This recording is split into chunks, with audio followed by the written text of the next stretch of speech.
आज हम एसडीपीजी कॉलेज में पहुंचे हैं। हमारे साथ हैं प्राचार्य अनुपम अरोड़ा जी, उनसे बातचीत करना चाहेंगे। सर नमस्कार।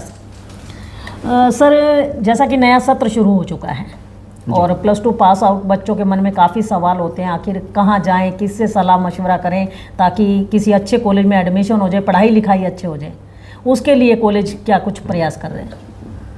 सर्वप्रथम तो जो बच्चे 10+2 हरियाणा बोर्ड से या CBSE बोर्ड से उत्तीर्ण हुए, आपके चैनल के माध्यम से, साक्षात्कार के माध्यम से मैं उनसे बात कर पा रहा हूँ, आपका बहुत बहुत धन्यवाद। और आप सभी विद्यार्थी जिन्होंने 10+2 पास किया, अपने स्कूल शिक्षा को पूर्ण किया, अब आप कॉलेज में उच्च शिक्षा के क्षेत्र में प्रवेश कर रहे हैं और उच्च शिक्षा का क्षेत्र यानी अपार संभावनाएं, आपके लिए असीमित अवसर जीवन में, करियर में, हम आपका स्वागत करते हैं। और मैं चर्चा करना चाहूँगा कि जो ये सत्र 2024-25 है, इसमें एडमिशन का प्रोसेस क्या रहेगा। पहली बात तो ये कि 2024-25 के लिए जो ऑनलाइन एडमिशन का प्रोसेस है वो आज से प्रारंभ हो चुका। ये एक ऑनलाइन एडमिशन को हरियाणा सरकार का जो उच्चतर शिक्षा विभाग है, higher education department government of Haryana, वो कोऑर्डिनेट कर रहा है। और जो स्टूडेंट्स जो हैं कॉलेज में ग्रेजुएशन के जो डिफरेंट कोर्सेज़ हैं, उनके फर्स्ट ईयर में एडमिशन लेना चाहते हैं, उन्हें ऑनलाइन रजिस्ट्रेशन कराना होगा 3 जून से लेकर 25 जून के बीच में। पहली सूचना ये है। और ये विद्यार्थी हालांकि क्योंकि ऑनलाइन है, अपने मोबाइल फ़ोन से या आसपास किसी कंप्यूटर फैसिलिटी से रजिस्ट्रेशन करवा सकते हैं, लेकिन हमारा परामर्श ये है कि विद्यार्थी कॉलेज आएँ। उसका कारण क्या है कि एजुकेशन में एक फंडामेंटल चेंज है इस समय। कोर्सेज़ का जो स्ट्रक्चर है उसमें एक टोटल चेंज है। कुरुक्षेत्र विश्वविद्यालय कुरुक्षेत्र से हमारा STPG कॉलेज पानीपत संबद्ध है और सत्र 2023-24 से कुरुक्षेत्र विश्वविद्यालय कुरुक्षेत्र ने अपने जितने भी UG कोर्सेज़ हैं, जैसे हमारे यहाँ BA है, BA ऑनर्स इंग्लिश है, BA ऑनर्स इकोनॉमिक्स है, BSc non medical side physical science, BSc life science और BCom ऑनर्स है, bachelor of business administration BBA, bachelor of computer applications BCA courses, इन सभी कोर्सेज़ में NEP 2020 को क्रियान्वित किया जा चुका है कुरुक्षेत्र विश्वविद्यालय कुरुक्षेत्र द्वारा। और उसमें चेंज क्या है? चेंज ये है कि अब NEP के अंडर जो कोर्सेज़ हैं, इसमें सिलेबस जो ट्रेडिशनल सब्जेक्ट होते थे उनके सिलेबस को 50% कर दिया गया है, हाफ कर दिया गया है। तो उनको जो टीचिंग टाइम होगा वो भी लगभग 50% हो जाएगा। रिमेनिंग जो 50% है टाइम, उसमें एक नया कंपोनेंट ऑफ एजुकेशन को फिट किया, इंटीग्रेट किया है, वो स्किल कंपोनेंट ऑफ एजुकेशन है। और स्किल कंपोनेंट ऑफ एजुकेशन में skill enhancement course, ability enhancement course, value added course, multi disciplinary course, internship, ये 5 का जो एक पैकेज है, इसे हम कहते हैं स्किल कंपोनेंट ऑफ एजुकेशन। तो पिछले यानी 23-24 के सत्र से जो सत्र जा चुका है और आने वाले सत्र में भी यही प्रक्रिया रहेगी। NEP के अंडर कोर्सेज़ होंगे और जो आपका एजुकेशन है, जो आपकी डिग्री है, जो आपका करिकुलम कंटेंट डिज़ाइन किया है, उसमें 50% कंपोनेंट जो है स्किल को इंट्रोड्यूस कर दिया गया है। तो अब पढ़ने के साथ साथ जो है, जो आपकी एजुकेशन, आपकी डिग्री होगी, वो स्किल ओरिएंटेड होगी। स्किल ओरिएंटेड का मतलब वो जॉब ओरिएंटेड, एम्प्लॉयमेंट ओरिएंटेड होगी। इसका मतलब वो अर्निंग ओरिएंटेड होगी, आप स्किल के माध्यम से अर्न कर सकते हैं।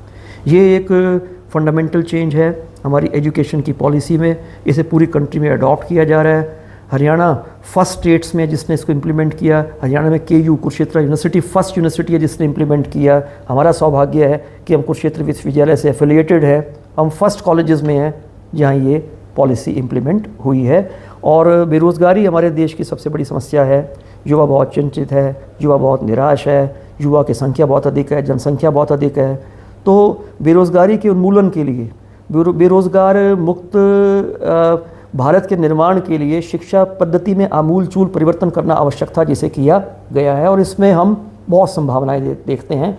आने वाला भारत जो होगा बेरोज़गार मुक्त होगा, स्किलिंग ऑफ एजुकेशन के माध्यम से।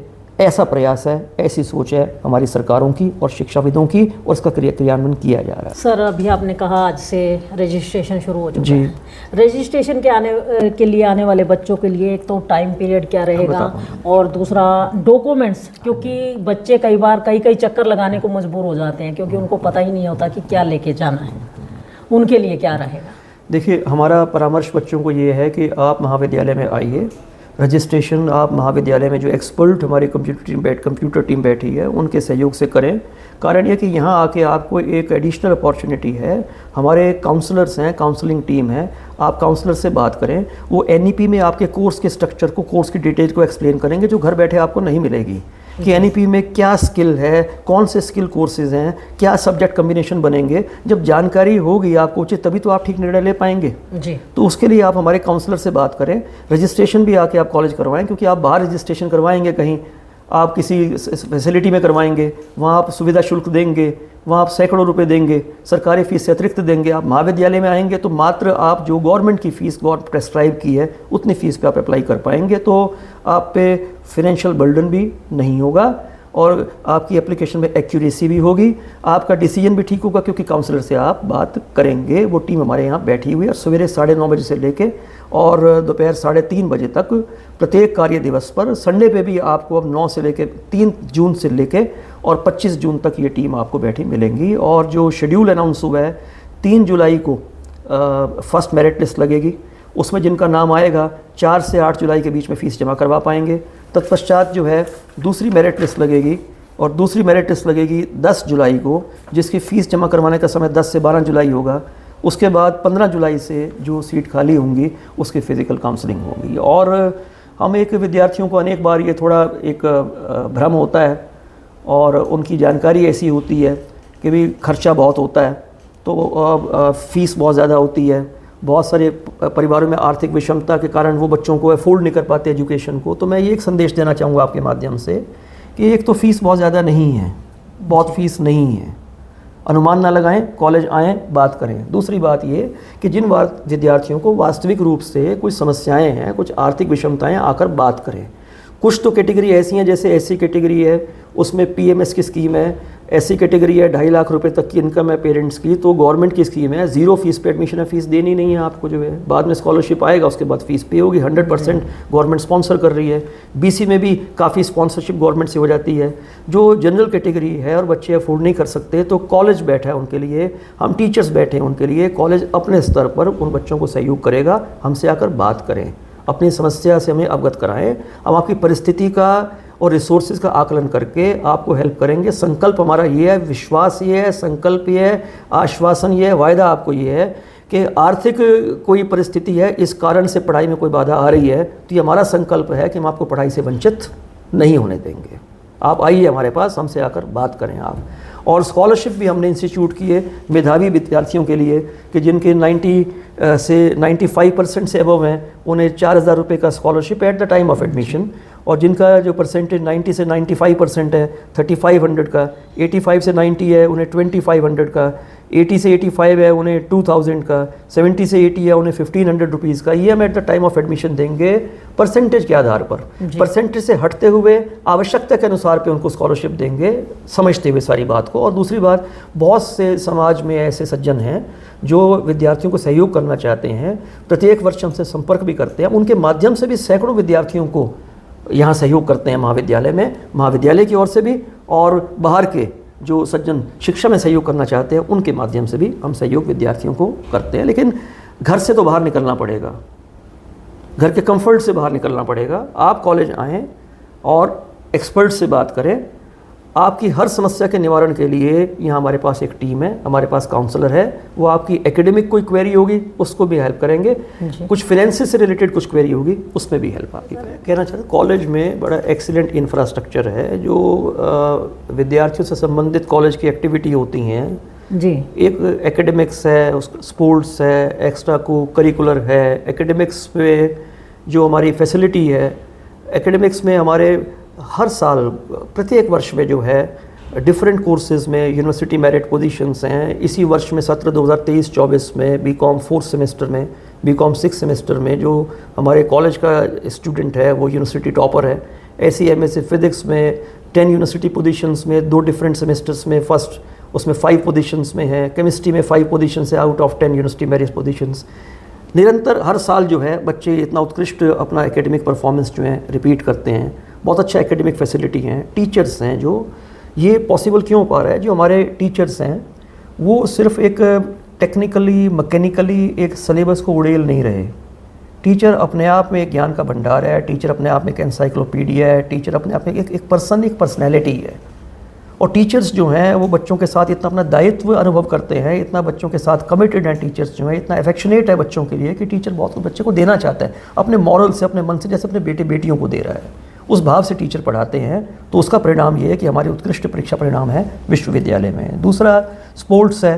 स्पोर्ट्स में हमारे जो स्पोर्ट्स पर्सनस हैं इंटरनेशनल तक जा रहे हैं हर साल। हमारे बच्चे कबड्डी में गए, हमारा बच्चा रेसलिंग में गया, इंटरनेशनल स्पोर्ट्स पर्सन है। नेशनल गेम्स में हमारी एक बेटी है, उसने 19 लाख का कैश प्राइज़ विन किया। एक बेटा है, उसने 7 लाख का कैश प्राइज़ विन किया। नेशनल गेम हमारे कंट्री के अंदर जो है स्पोर्ट्स का हाईएस्ट फॉर्मेट है।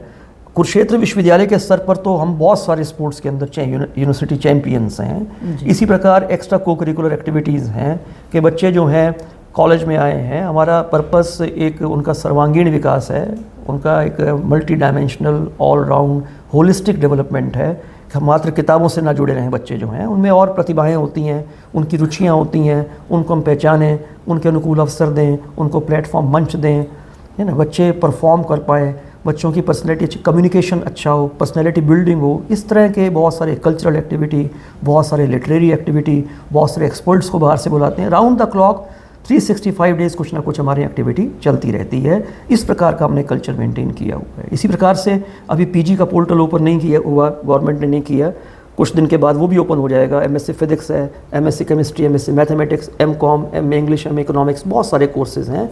तो एक बड़ा संस्थान है और एक जो एक प्रॉपर वर्क कल्चर होना चाहिए, एकेडमिक, स्पोर्ट्स, करिकुलर, हर तरह का वर्क कल्चर जो है वो कॉलेज में वेल एस्टेब्लिश्ड है। और बहुत अच्छा वातावरण, हम एक कॉलेज का एटमॉस्फेयर है, कंड्यूसिव है, और it is full of thrill, it is full of encouragement, it is full of motivation, it is full of achievement. तो मतलब कहीं ना कहीं सर ये कह सकते हैं, अगर बच्चा अपनी पढ़ाई भी कर रहा है और पढ़ाई के साथ साथ अगर स्किल डेवलपमेंट की को वो शिक्षा लेता है, तो कहीं ना कहीं साथ साथ अपना रोज़गार भी स्थापित कर सकता है। देखिए, मैं आपको उदाहरण देता हूँ कि जैसे हमने अपने महाविद्यालय में, अब ये एनईपी को तो हमने इस साल से लागू किया जी। हमने अपने स्तर पर स्किल को शिक्षा के साथ जोड़ना चाहिए। हमने अपने प्रयोग किए, प्रयास किए स्वतंत्र रूप से, और हमने 3 कोर्सेज़ को चलाया अपने महाविद्यालय में। जैसे हमने एक बेकरी और केकरी का कोर्स चलाया, पिछले 3 साल से चल रहा है जी। और उसमें अपने बच्चों को हम निःशुल्क कोई पैसे नहीं लेते, हम उसका कोई चार्जेस नहीं है। हम बच्चों को art of baking, art of caking में ट्रेन करते हैं जी। बच्चों को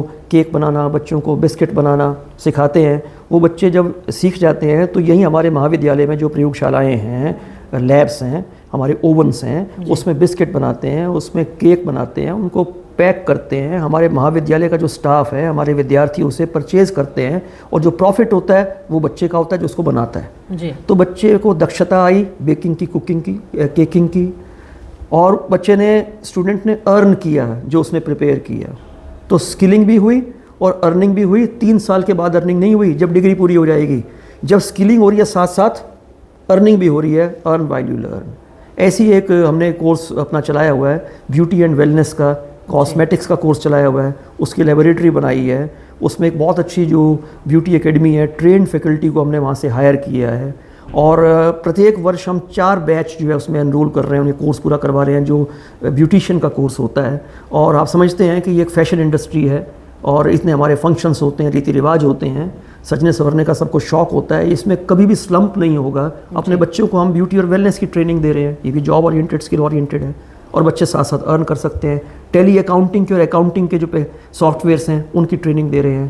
तो ये इस तरह के कोर्सेज़ हैं कि आप डिग्री पढ़ रहे हैं, लेकिन साथ साथ में ऐसी कुछ दक्षता, स्किल आप हासिल कर रहे हैं जिस स्किल को आप डायरेक्टली अर्निंग में कन्वर्ट कर सकते हैं, नॉट आफ्टर कंप्लीटिंग डिग्री। आप आज चाहते हैं तो आज कर सकते हैं। अपने घर में आप ओवन परचेज कर सकते हैं, अपने केक बना सकते हैं, अपने पड़ोस मोहल्ले में बेच सकते हैं आप जो है। इस प्रकार के कोर्सेज जो हैं।